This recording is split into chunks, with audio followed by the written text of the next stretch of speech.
প্রচারের টাইটেল আশা ছাড়বেন না। Don't lose hope. কখনো আশা ছাড়বেন না। ঈশ্বর তার পবিত্র বাক্যের মাধ্যমে আজকে আপনাকে শিক্ষা দিচ্ছে, শক্তি দিচ্ছে, আশা ছাড়বেন না। Don't lose hope. কোনদিন আশাকে হারাবেন না, আশাকে ছাড়বেন না। 4টে মোমবাতি ছিল, আর সেই মোমবাতির মধ্যে প্রথম যে মোমবাতিটা ছিল, আর সেই মোমবাতি সত্য। সেই মোমবাতিটা কি? সত্য। দ্বিতীয় যে মোমবাতিটা ছিল সেটা বিশ্বাস। তৃতীয় যে মোমবাতিটা ছিল সেটা ইচ্ছা। আর চতুর্থ যে মোমবাতিটা ছিল সেটা আশা। তো প্রথমে 3টে মোমবাতি বিশ্বাস। যখন আমাদের জীবনে আমরা দীর্ঘদিন প্রার্থনা করছি, উত্তর পাচ্ছি না, তখন মনে হয় বিশ্বাসটা কি হচ্ছে? সরে যাচ্ছে। বিশ্বাসটা একটু যেন নড়ে যাচ্ছে, বিশ্বাসটা ভেঙে যায়, বিশ্বাসের মোমবাতিটা নিভে যায়। আপনার খুব ইচ্ছা ছিল প্রত্যেক সানডেতে আমি চার্চে যাব, প্রত্যেক সানডেতে আমি উপাসনাতে যোগদান করব। যত দিন যাচ্ছে সেই ইচ্ছাটা ধীরে ধীরে কমে যাচ্ছে, অর্থাৎ সেই ইচ্ছার মোমবাতিটা নিভে যাচ্ছে। আপনি সবসময় সত্য বাক্যকে শুনে সত্য পথে চলতে ভালোবাসেন। যিশু বলছে আমিই সত্য, আপনি যিশুকে ভালোবাসেন। যখন এক কঠিন ঝড় আপনার জীবনে আসবে, তখন সেই সত্য আপনার কাছে মিথ্যায় রূপান্তরিত হয়। অনেক সময় আপনার মনে হয় যিশু কি সত্যি আছে? আমরা যিশুকে পরীক্ষা করি, আমরা যিশুর ক্ষততে হাত দিয়ে দেখতে চাই। তোমার কি বলছে? আমি যতক্ষণ না তার ক্ষততে হাত দিয়ে দেখবো, আমি বিশ্বাস করব না তুমি সেই যিশু খ্রিস্ট। আমরা অবিশ্বাস করি। কিন্তু যদি আমাদের মধ্যে আশা থাকে, সেই আশা কোনদিন লিভে যাবে না। Hallelujah, hallelujah. একজন বিশ্বাসী সে আশাতে বাঁচতে পারে। একজন বিশ্বাসী সে আশাতে পুনরায় শক্তি পেতে পারে। একজন বিশ্বাসী যদি সে আশাকে হারিয়ে দেয়, তার জীবনের সব কিছু শেষ হয়ে যাবে। তাই আজ ঈশ্বরের পবিত্র বাক্য দ্বারা আমি বলতে চাই, ডোন্ট লস হোপ। বলুন আশা ছাড়বো না। জোরে বলুন আশা ছাড়বো না, আশা ছাড়বো না, আশা ছাড়বো না। যাই হয়ে যাক আশা ছাড়বো না। Amen, amen. ডাক্তার বলছে আপনার সন্তান আর বাঁচবে না, কিন্তু আজকে বলুন যিশু আমি আশা ছাড়বো না, আমি আশা ছাড়বো না। চিকিৎসা জগৎ বলছে আপনার সন্তান আর সুস্থ হতে পারবে না, কিন্তু আজকে আপনি বলুন যিশু আমি আশা ছাড়বো না, আমি আশা ছাড়বো না। আমরা দেখি দ্বিতীয় রাজাবলী তার 4 অধ্যায় 1 থেকে 7 পদ। দ্বিতীয় রাজাবলী তার 4 অধ্যায় 1 থেকে 7 পদ। সেখানে এরূপ দেখাচ্ছে, একদা শিষ্য ভাববাদীগণের মধ্যে একজনের স্ত্রী এলিসার কাছে কাঁদিয়া কহিল, আপনার দাস আমার স্বামী মরিয়াছেন। আপনি জানেন আপনার দাস সদাপ্রভুকে ভয় করিতেন। এখন মহাজন আমার 2টি সন্তানকে দাস করিবার জন্য লইয়া যাইতে আসিয়াছে। এলিসা তাহাকে বলিলেন, আমি তোমার নিমিত্ত কি করিতে পারি বলো দেখি, ঘরে তোমার কি আছে? সে কহিল, 1 বাটি তৈল ব্যতি রেখে আপনার দাসীর আর কিছুই নাই। তখন তিনি কহিলেন, যাও বাহির হইতে তোমার সমস্ত প্রতিবেশীর কাছে শূন্য পাত্র চাহিয়া আনো, অল্প আনিও না। পরে ভিতরে গিয়া তুমিও তোমার পুত্রেরা ঘরে থাকিয়া দ্বার রুদ্ধ করো এবং সেই সকল পাত্রে তৈল ঢালো। 1 পাত্র পূর্ণ হইলে তাহা এক দিকে রাখো। পরে সে স্ত্রীলোক তাহার নিকট হইতে প্রস্থান করিল, আর সে ও তাহার পুত্রেরা ঘরে থাকিয়া দ্বার রুদ্ধ করিল। তাহারা পুনঃ পুনঃ তাহাকে পাত্র আনিয়া দিল এবং সে তৈল ঢালিল। সমস্ত পাত্র পূর্ণ হইলে পর সে আপন পুত্রকে কহিল, আর পাত্র আনো। পুত্র কহিল, আর পাত্র নাই। তখন তৈলের স্রোত বন্ধ হইল। পরে সে গিয়া ঈশ্বরের লোককে সংবাদ দিল। তিনি কহিলেন, যাও, সেই তৈল বিক্রয় করিয়া তোমার ঋণ পরিশোধ করো, এবং যাহা অবশিষ্ট থাকিবে তদ্বারা তুমিও তোমার পুত্রেরা দিনপাত করো। আমেন। হালেলুয়া। আমরা ঈশ্বরের পবিত্র বাক্যে কি দেখলাম? যে ইলিশার কাছে একজন স্ত্রীলোক, তিনি এসে কি করছেন? ক্রন্দন করছেন। কেন ক্রন্দন করছেন? তার স্বামী মারা গেছে। তার স্বামী মারা গেছে। এবং যে মহাজন, সেই মহাজন এসেছে তার দুই সন্তানকে নিয়ে যাওয়ার জন্য। কারণ সেই মহাজনের কাছে তার স্বামী কি ছিল? ঋণী ছিল। ঋণী ছিল। আর সেই ঋণকে পরিশোধ করার জন্য যখন তার স্বামী মারা গেছে, দাসরূপে তার দুই সন্তানকে নিয়ে যেতে এসেছেন। স্নেহের প্রিয় মণ্ডলী, প্রিয় বিশ্বাসী, আমাদের জীবনে কেন আজকে এত সমস্যা? আমাদের জীবনে কেন আজকে এত দুর্ভোগ? আমাদের পরিবারে আজকে কেন এত অশান্তি? আমাদের পরিবারে আজকে কেন এত রোগ ব্যাধি পীড়া, এত অবনতি? তার কারণ আমরা শয়তানের দাস হয়ে রয়েছি। শয়তান আমাকে আপনাকে দাস বানিয়ে রেখেছে। আমি আপনি শয়তানের দাস। তাই শয়তান আমার আপনার জীবনে কার্য করতে থাকে।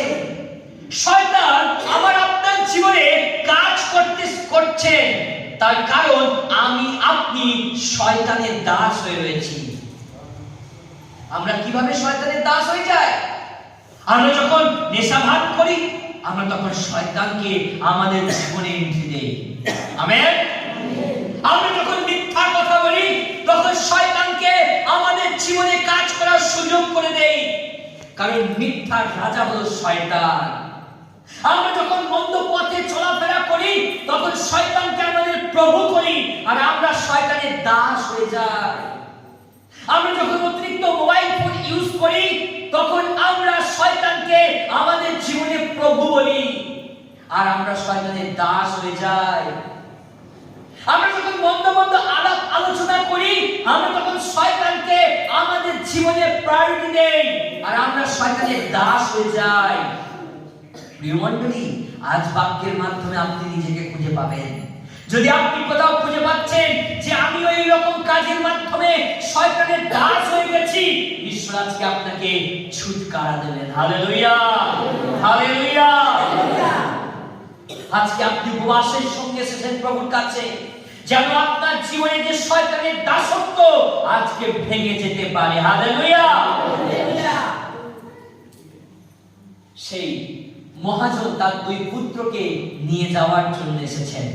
তখন সেই স্ত্রীলোকটি দৌড়ে গেছে ইলিশার ভবানীর কাছে, এবং তিনি দৌড়ে গিয়ে বলছে, ইলিশার ভবানীকে জানাচ্ছেন, আপনার যে দাস মারা গেছেন।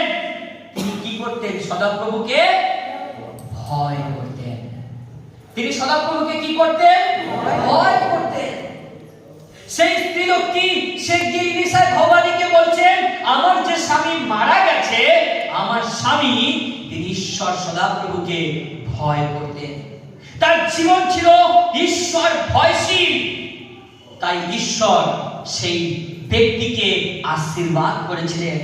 কিন্তু তিনি যখন মারা গেছেন, তখন তার দুই সন্তানকে নিয়ে যাওয়ার জন্য মহাজন সেই স্ত্রীলোকের বাড়িতে এসেছেন। ইলিশার ভবানী কি বলছেন? তার ঋণকে পরিশোধ করার জন্য ইলিশার ভবানী জানতে চাইছেন স্ত্রীলোকটির কাছে, তোমার কাছে কি আছে যেটা দিয়ে তুমি ওই মহাজনের ঋণকে পরিশোধ করতে পারবে, যেটা পরিশোধ করে তুমি তোমার দুই সন্তানকে রক্ষা করতে পারবে? ওই ঋণকে পরিশোধ করার মতো তোমার কি কিছু রয়েছে? তখন তিনি কি বলছেন? আমার কাছে সামান্য একটু তৈল রয়েছে। কি রয়েছে? জোরে বলি, কি রয়েছে? কতটা সামান্য। আমরা অংশটি যদি পাঠ করি, বলছে সে কহিল, এক বাটি ব্যতি রেখে আমার দাসীর আর কিছুই নাই। এক বাটি তেল, ওই এক বাটি তেল দিয়ে আমি কি করব? তিনি ইলিশা ভবানীকে জিজ্ঞাসা করছেন। ইলিশা ভবানী তিনি তাকে কি বলছেন? সেই স্ত্রীলোকটিকে বলছেন, তুমি যাও আর তুমি গিয়ে তোমার প্রতিবেশীদের কাছে থেকে তুমি আরো পাত্র নিয়ে আসো আর দ্বারকে রুদ্ধ করো, ঘরের দরজাকে বন্ধ করো। আর ঘরের দরজা বন্ধ করে তুমি যখন ওই এক বাটি তৈল ঢালবে, তখন ঈশ্বর ওই তৈলতে তোমাকে আশীর্বাদ করবে। হালেলুয়া। প্রিয় মণ্ডলী, প্রিয় বিশ্বাসী, ঈশ্বর আমার আপনার শূন্য জীবনকে পূর্ণ করতে পারে। হালেলুয়া। সেই স্ত্রীলোকটির জীবন ছিল শূন্য। সেই স্ত্রীলোকটির কাছে অর্থ ছিল না, অধিক সম্পদ ছিল না, তার সন্তানদেরকে রক্ষা করার জন্য তার কাছে কোনো কিছু বিষয় ছিল না, ছিল শুধু এক বাটি তেল, এক বাটি তৈল। কিন্তু ঈশ্বর ইলিশা ভবানীর মাধ্যমে ওই স্ত্রীলোকটির শূন্য জীবনকে পূর্ণতা দিলেন। হালেলুয়া। তার শূন্য জীবনে তিনি পূর্ণতা নিয়ে আসলেন। প্রিয় মণ্ডলী, প্রিয় বিশ্বাসী, আপনি আজকে প্রভুর কাছে এসেছেন কি জন্য? আপনি আজকে প্রভুর কাছে এসেছেন অসুস্থতা নিয়ে। আজকে আপনি প্রভুর কাছে এসেছেন, আপনার সম্পর্ক বিচ্ছেদ ঘটে গেছে, যাতে আপনার সম্পর্ক জোড়া লেগে যায় সেই জন্য। আজকে আপনি প্রভুর কাছে এসেছেন, আপনার সন্তান ক্যান্সারে আক্রান্ত সেই জন্য। আপনি আজকে প্রভুর কাছে এসেছেন, আপনার স্বামী নেশাভাবে আসক্ত যেন উদ্ধার হয় সেই জন্য। আপনি প্রভুর কাছে এসেছেন, আপনার সন্তানের জন্য পরিবর্তন হয় সেই জন্য। আজকে আপনি প্রভুর কাছে এসেছেন, আপনি ঋণেতে জর্জরিত যেন ঋণ থেকে উদ্ধার পান সেই জন্য। ঈশ্বরের বাক্য বলছে আপনার শূন্য জীবনকে ঈশ্বর আজ পূর্ণতা দেবেন। হালেলুয়া। জোরসে বলি হালেলুয়া। আপনার শূন্য জীবন ঈশ্বর আজ পূর্ণ করতে চলেছে। সেই স্ত্রীলোকটি যখন ইলিশা ভবানীর কাছে দৌড়ে গেছিলেন, তখন ইলিশা ভবানী জানতে চাইলেন তোমার কাছে কি আছে? বলছে, প্রভু আমার কাছে এক বাটি তৈল ব্যতি রেখে আর কিছুই নাই। আমার কাছে ওই সামান্য এক বাটি তেল রয়েছে, ওই এক বাটি তৈল ছাড়া আমার কাছে আর কিছু নেই। ঈশ্বর ওই এক বাটি তৈলকেই আশীর্বাদ করেছিলেন। হালেলুয়া। আপনি প্রভুর কাছে এসেছেন, আপনার দেওয়ার মতো আজকে কিছু নেই। আপনি প্রভুকে কি দেবে? আপনার অর্থ নেই, সম্পদ নেই, আপনার কাছে কিছু নেই। আপনি অসুস্থতা নিয়ে এসেছেন, ঈশ্বর ওই অসুস্থতা থেকে আপনাকে সুস্থতায় পৌঁছে দেবে। হালেলুয়া। তিনি আপনার জীবনের মিরাকেল কার্য করবে, যেন তার মাধ্যমে প্রভুর গৌরব, প্রভুর প্রশংসা হয়। হালেলুয়া। আপনি শূন্যতা নিয়ে প্রভুর কাছে আসুন, কিন্তু আশাটা বড় রাখুন। হালেলুয়া। আপনি যখন প্রভুর কাছে আসেন, তখন আপনি শূন্য হৃদয় নিয়ে প্রভুর কাছে আসুন। আপনি হতাশা, নিরাশা নিয়ে প্রভুর কাছে আসুন, কিন্তু কোনোদিন আশাটা ছোট রাখবেন না। জোরসে বলি হালেলুয়া। আপনার আশা যদি ছোট হয়, আপনার উত্তরটাও ছোট হয়ে যাবে। আপনার ইচ্ছাটা, আপনার প্রার্থনার বিষয়টি যদি ছোট হয়, ঈশ্বরের আশীর্বাদও ছোট হয়ে যাবে। আপনি শূন্য, আপনার কাছে কিছু নেই, আপনার চাকরি বাকরি নেই, আপনার ব্যবসা বাণিজ্য নেই, আপনার ভালো ঘর বাড়ি নেই, কিন্তু আপনি আশা রাখুন প্রভু আপনাকে দেবেন। হালেলুয়া।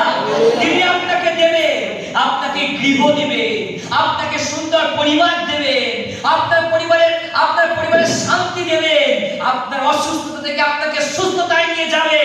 আপনাকে আশাটাকে বড় রাখতে হবে। জোরসে বলুন, আমি আশা হারাবো না, আমি আশা হারাবো না, আমি আশা হারাবো না, আমি আশা ছাড়বো না, আমি আশা ছাড়বো না। প্রিয় মণ্ডলী, আশা কোনদিন ছাড়বেন না।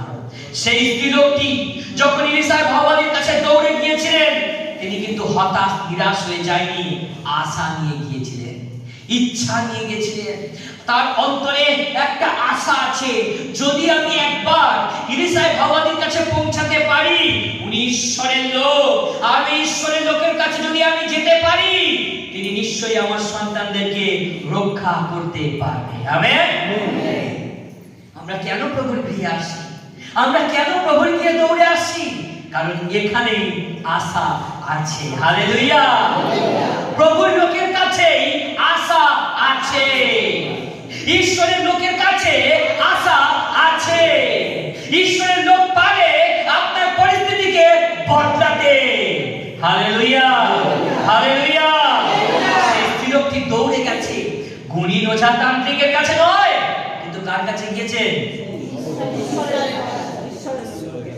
জোরে বলি, কার কাছে গিয়েছে? ঈশ্বরের লোকের কাছে। যখন আমাদের সমস্যা আসে, যখন আমাদের অসুস্থতা আসে, সম্পর্ক ভেঙে গেছে, দৌড়ে চলে যাবে কোথায়? লাল বাবা। লাল বাবা 1 ঘন্টায় বসি করে গেলেন, 501 টাকা দক্ষিণা নিল, 4-5টা আংটি ঝুলিয়ে দিল। আপনার সম্পর্ক তো যা ছিল আরো কাঁচকলা আর হচ্ছে যে লঙ্কা টঙ্কা বেঁধে আরো সম্পর্ক তিক্ত হয়ে গেল। আপনার সন্তান হয়তো একটু অসুস্থতার মধ্যে রয়েছে, আপনি দৌড়ে গেলেন, এমন টুকটাক করে দিল, পায়ে কালো ঘুঙুর বেঁধে, দেখো ওই পাটা পচে বেকার হয়ে গেল। হয় কি না? ঠিক বলছি না ভুল বলছি? জোরে বলি। ঠিক। আমি জানি না, যারা গেছে তারা বলতে পারবে। এমনি অভিজ্ঞতা কারোর আছে? অর্থ যাবে, সম্পদ যাবে, শান্তি দিতে পারবে না। ঈশ্বর বলছে আমি শান্তির রাজ। হালেলুয়া। তিনি বলছেন আমি নিরাকার ঈশ্বর, তিনি বিশ্ব ব্রহ্মাণ্ডকে সৃষ্টি করেছেন। যিনি আমার আপনার মতো মানুষ, তিনি কি করে আমার আপনার পরিস্থিতি বদলাবে? আমার একটা খুব মজার স্টোরি মনে পড়ে। আগে যখন আমি বিজয়গঞ্জ লক্ষ্মীকান্তপুরে যেতাম, আর সেই বিজয়গঞ্জ লক্ষ্মীকান্তপুরে স্টেশন থেকে বেরিয়ে এসে দেখবেন ফুটপাতের ধারে একজন কালো প্লাস্টিক মিলে একজন আংটি বিক্রি করে। সে অনেক দিন ধরে আংটি বিক্রি করছে। তো আমি যখন ছোটবেলায় মায়ের সাথে দাদু বাড়িতে যেতাম, তখন দেখতাম ওই দাদুটা তখন ইয়াং, উনি আংটি বিক্রি করছেন ধুতি পরে। কিন্তু আজকে বুড়ো হয়ে গেছে, এখনো দেখি ওই কালো প্লাস্টিক মিলে ওখানেই আংটি বিক্রি করছে। প্রিয় মণ্ডলী, প্রিয় বিশ্বাসী, উনি যদি আংটি দিয়ে মানুষের ভবিষ্যৎ বদলাতে পারে, সেই কালো প্লাস্টিকটা ছিঁড়ে গেছে, একটা কিনতে পারছে না। ভাবুন প্রিয় মণ্ডলী, তাহলে কি করে সে আপনার ফিউচার বদলাবে? Hallelujah, hallelujah. সে ওই আংটিগুলো নিজে পড়ুক, সবকটা পড়ে নিজের ভবিষ্যৎটাকে বদলাক। প্রিয় মণ্ডলী, মানুষ বড়ই মূর্খ, বোঝে না। তাই ঈশ্বরের বাক্য কি বলছে? আশা ছাড়বেন না। জোরে বলুন, আশা হারাবো না, আশা ছাড়বো না, আশা ছাড়বো না। প্রিয় মণ্ডলী, প্রিয় বিশ্বাসী, সেই স্ত্রীলোকটি দৌড়ে গেছে তার সন্তানকে রক্ষা করার জন্য, তার 2 সন্তানকে উদ্ধার করার জন্য, ওই মহাজনের হাত থেকে তার 2 সন্তানকে বাঁচানোর জন্য তিনি দৌড়ে গেছেন ইলিশার ভগবানের কাছে, ঈশ্বরের লোকের কাছে। কারণ তিনি জানেন ঈশ্বরের লোক পারে আমার পরিবারের এই শূন্য জীবনকে পূর্ণতা দিতে। হালেলুয়া। তিনি পারেন আমার সন্তানকে রক্ষা করতে। আজকে সেই আশায় আপনাকে বসতে হবে, আজকে সেই আশায় আপনাকে ঈশ্বরের গৃহে আসতে হবে, আজকে সেই আশায় আপনাকে বাঁচতে হবে। প্রত্যেকটা দিন আপনাকে আশা নিয়ে বেঁচে থাকতে হবে, ঈশ্বর আমার পরিস্থিতি বদলাবে। হালেলুয়া। মনে আছে গানটা? সবাই বলুন আমার সঙ্গে। বাহার সরে যাবে, ঝড় থেমে যাবে, মৃত জীবন পাবে, দুঃখ চলে যাবে, হতাশা দূরে রবে, বেদনা থেমে যাবে। যদি ভালোবাসো আমার যিশুকে, যদি ভালোবাসো প্রিয় যিশুকে, আবার যদি ভালোবাসো আমার যিশুকে, যদি ভালোবাসো প্রিয় যিশুকে। পাথরে ঝর্ণা নামে, মরুতে তৃষ্ণা মেটে, বিপদে আশা জাগে, জীবনে সুখ আসে, আনন্দে মন হাসে, নতুন জীবন পেয়ে। যদি ভালোবাসো আমার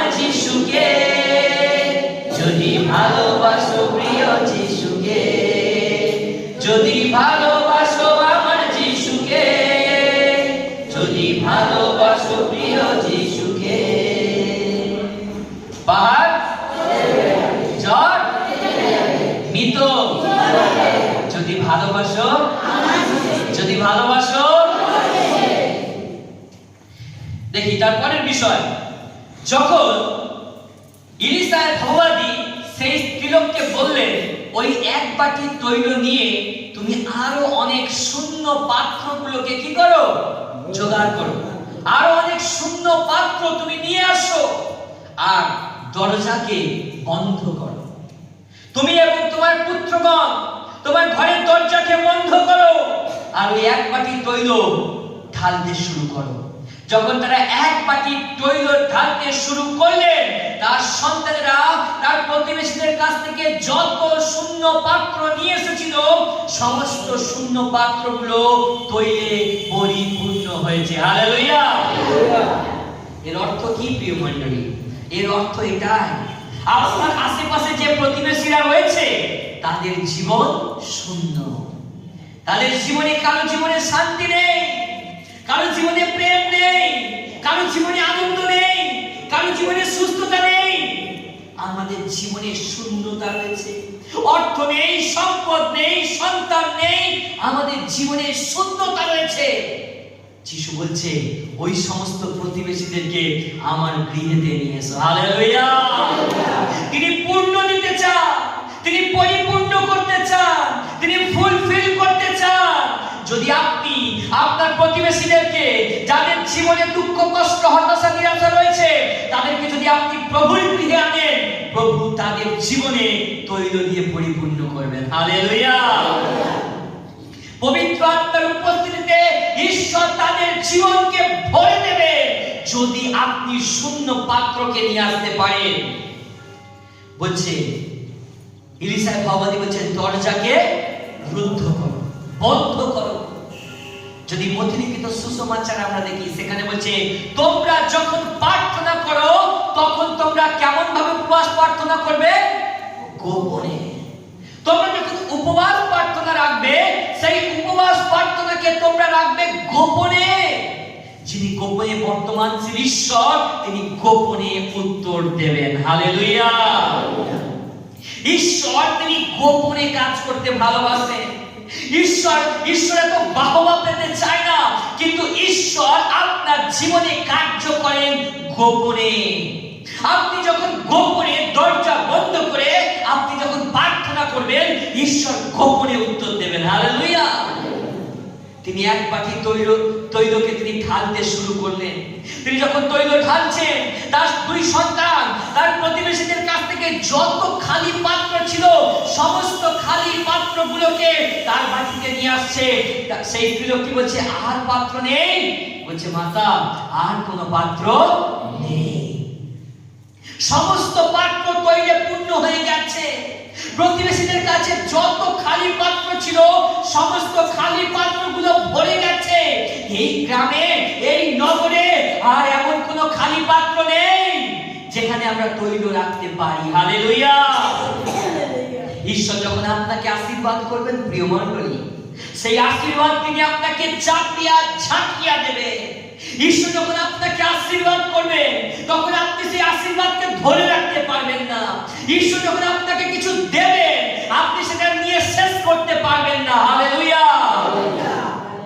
আমরা ঈশ্বরের আজ্ঞাবাহী হই না, আমরা ঈশ্বরের বাক্য মতো চলি না, আমরা ঈশ্বরের বাক্য মতো প্রার্থনা করি না, আমরা ঈশ্বরের বাক্য মতো গমনাগমন করি না। তাই তো আমাদের জীবনে এত দুঃখ কষ্ট যন্ত্রণা। ইলিশা ভগবান যখন বললেন তুমি তৈলটি ঢালবে, তখন দ্বারকে রুদ্ধ করবে। তিনি যদি রাস্তার মাঝে দাঁড়িয়ে দাঁড়িয়ে তৈল ঢালতেন তাহলে হয়তো এতগুলো পাত্র তৈলে পূর্ণ হতো না। আমেন। হালেলুয়া। জোরসে বলি হালেলুয়া।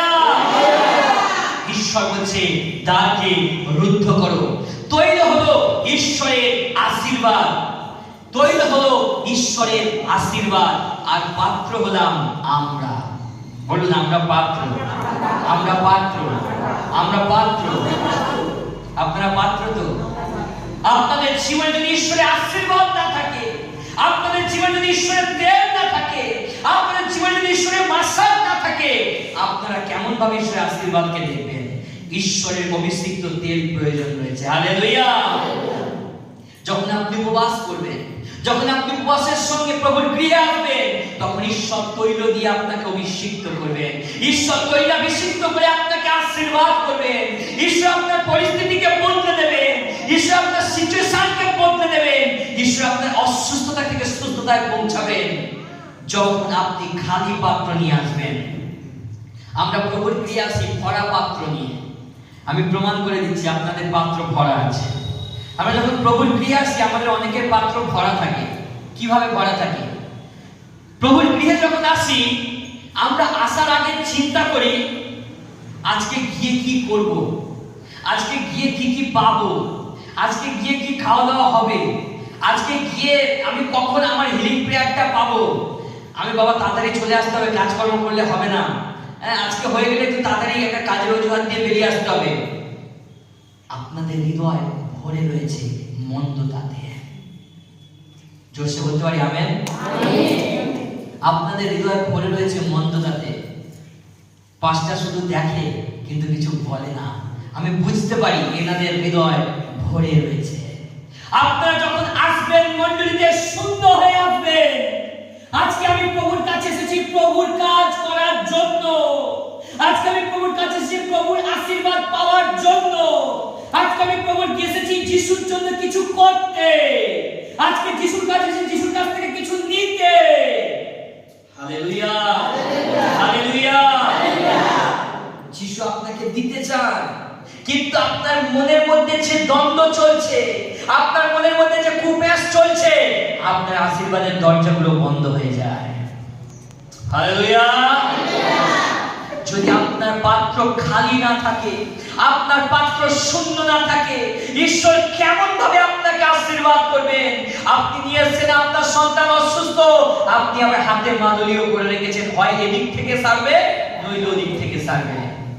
আপনার সন্তানের জীবন পূর্ণ, আপনার জীবন পূর্ণ। এদিকে আপনি চিন্তা করছেন আমার স্বামী ড্রিঙ্ক করছে, আর আপনি এদিকে প্রার্থনাও করছেন, আবার ওদিক থেকে কাজী বাবার কাছ থেকে ওষুধ নিয়েও ভাতের সাথে খাওয়াচ্ছেন। হয় এদিক থেকে সারবে না ওদিক থেকে। আপনার জীবন পূর্ণ, আপনাকে শূন্য হতে হবে। যিশু আমি শূন্য তোমাকে ছাড়া, তুমি আশীর্বাদ না করলে কিছু হবে না, ও ভেবে কিছু হবে না। প্রভু গো, তোমাকেই আশীর্বাদ করতে হবে। হালেলুয়া, তোমাকে আশীর্বাদ করতে হবে। অনেকে প্রার্থনা লাইনে প্রার্থনা নেবে, কোমরে খুমসি, এটা আমার স্ত্রী যেন আমার বসে থাকে, শাশুড়িরা বেঁধে রাখবে আমার জামাই যেন আমার বসে থাকে। এদিক থেকে হলে হলো, না হলে ওদিক থেকে সারবে। আপনার জীবন পূর্ণ। প্রিয় মণ্ডলী, আজকে আপনাকে কি হতে হবে? শূন্য। বলুন, যিশু আমি শূন্য, যিশু আমি শূন্য, যিশু আমি শূন্য। তিনি আজকে আপনাকে পূর্ণ করবেন। হালেলুয়া। যদি আমরা দেখি পিতর, পিতরকে কতজন চিনি আমরা? পিতর, তিনি যখন সারা রাত ধরে মাছ ধরছিলেন কিন্তু একটিও মাছকে তিনি পাননি। যখন তিনি সুপ্রভাতের সকালে তার জালকে তিনি ধুচ্ছেন, তার কাছে একটিও মাছ নেই। তার জীবন শূন্য, তার নৌকা শূন্য, তার জাল শূন্য, তার কাছে কিছু নেই। যিশু এসে বলছে, পিতর তোমার নৌকাটা আমাকে একটু দেবে? আমি তোমার নৌকার উপর থেকে একটু প্রচার করতে চাই, এই জগতের মানুষকে একটু শিক্ষা দিতে চাই। পিতর, হ্যাঁ প্রভু, নিশ্চয়ই আপনি আমার নৌকাটিকে ব্যবহার করতে পারেন। তিনি তার নৌকাটাকে ব্যবহার করতে দিলেন। আপনি এখানে এসেছেন, হিলিং প্রেয়ার হলো না, আপনাকে ছুঁয়ে প্রার্থনা পাশরকম করলো না, কিন্তু আপনার পাশের জনকে করেছে। টোটোতে যখন বসলেন তখন বলছে, দিদি ভাই একটু সরে বসবেন। আপনি সরে যান, আমার এখানে জায়গা নেই। পাঁচটাও পরের পরে ফোন করছে, আপনি আসবেন তো? না আমি যেতে পারবো না, আমার কাজ আছে। আমাকে প্রার্থনা দেয়নি আগের বার। প্রিয় মণ্ডলী, যখন আমাদের জীবন শুদ্ধ থাকে তখন আমরা আমাদের মেন্টালিটি, চিন্তাধারা, আমাদের জীবন ধারণ বদলে যায়। আমেন। কিন্তু ঈশ্বরের বাক্য শিক্ষা দিচ্ছে, যখন আপনার জীবন শুদ্ধ তখন আপনি একটি জায়গায় আশা রাখুন, প্রভু যীশু খ্রিস্ট। Hallelujah, hallelujah. আপনার জীবনে কিছু নেই, কিছু হবে না, আপনি বলুন বললেন, যিশু তুমিই পারো আমার পরিস্থিতিকে বদলাতে, যিশু তুমি পারো আমার সমস্যা থেকে সমাধানে আনতে। তিনি যেমন ভাবে ভিতরের শূন্য নৌকাকে মাছে পূর্ণ করেছিলেন, ভিতরের শূন্য জালকে মাছে পূর্ণ করেছিলেন, তিনি আপনার জীবনও পূর্ণতা দেবেন। হালেলুয়া। যখন যিশু কানান নগরের বিবাহ বাটিতে গেলেন, ভালো দ্রাক্ষারস ফুরিয়ে গেছে, আর ভালো দ্রাক্ষারস নেই, কিন্তু যিশু উত্তম দ্রাক্ষারস সৃষ্টি করলেন। সেই শূন্য জালাগুলোকে সাধারণ জলেতে তিনি পূর্ণ করলেন, এবং তিনি যখন আশীর্বাদ করলেন, ওই সাধারণ জালাগুলো, সাধারণ জলটা একটি অসাধারণ দ্রাক্ষারসে পরিণত হয়েছিল। হালেলুয়া। আপনার জীবন আজকে খুবই সামান্য, প্রিয় মণ্ডলী, আপনার জীবনটা আজকে খুবই নগণ্য, প্রিয় বিশ্বাসী স্নেহের ভাই ও বোনেরা। আপনার জীবনের প্রতি আপনার একটা তিতিক্ষা লেগে গেছে, আপনার জীবনের প্রতি আজকে যেন আপনি ভাবছেন আমার জীবনে আর কিছু হবে না। প্রত্যেকটা দিন নিত্য অশান্তি ভোগ করতে করতে, রোজ রোজ অসুস্থতার মধ্যে যেতে যেতে আপনি যেন আজকে হাল ছেড়ে দিয়েছেন। কিন্তু আমি প্রভুর বাক্য দ্বারা বলতে চাই, আশা ছাড়বেন না। হালেলুয়া। আশা ছাড়বেন না। যিশু যদি পারে ভিতরের শূন্য জালকে মাছে পূর্ণ করতে, তিনি পারেন আপনার জীবনকেও পূর্ণতা দিতে। হালেলুয়া। তিনি যদি পারেন সেই দিন কানান নগরের বিবাহ বাটিতে তাদের ওই শূন্য জালা, সাধারণ জলগুলো তিনি উত্তম দ্রাক্ষারসে পরিণত করেছিল, আপনার এই সাধারণ নগণ্য জীবনটাকে ঈশ্বর অসাধারণ বানাবেন। হালেলুয়া। যারা প্রথমে আছে তারা শেষে যাবে, যারা শেষে আছে তারা প্রথমে দাঁড়াবে। আমেন। প্রভুর কাজ কোনোদিন কারোর জন্য থেমে থাকে না। প্রিয় মণ্ডলী, আপনার সাধারণ জীবন, আপনি কল্পনা করছেন আমার দ্বারা কিছু হবে না, যিশু আপনার সাধারণ জীবনকেই ব্যবহার করবেন। লাসার যখন মারা গেছে, তার ভগ্নীরা কি বলছে? তার ভাই বোন কাঁদছে, প্রভু তুমি যদি একটু আগে আসতে তাহলে আমার ভাই মারা যেত না, সে যে এখন পচে গেছে, তার গায়ে থেকে দুর্গন্ধ বেরিয়ে আসছে। যিশু বললেন, লাসার তুমি কবর থেকে বেরিয়ে এসো। হালেলুয়া।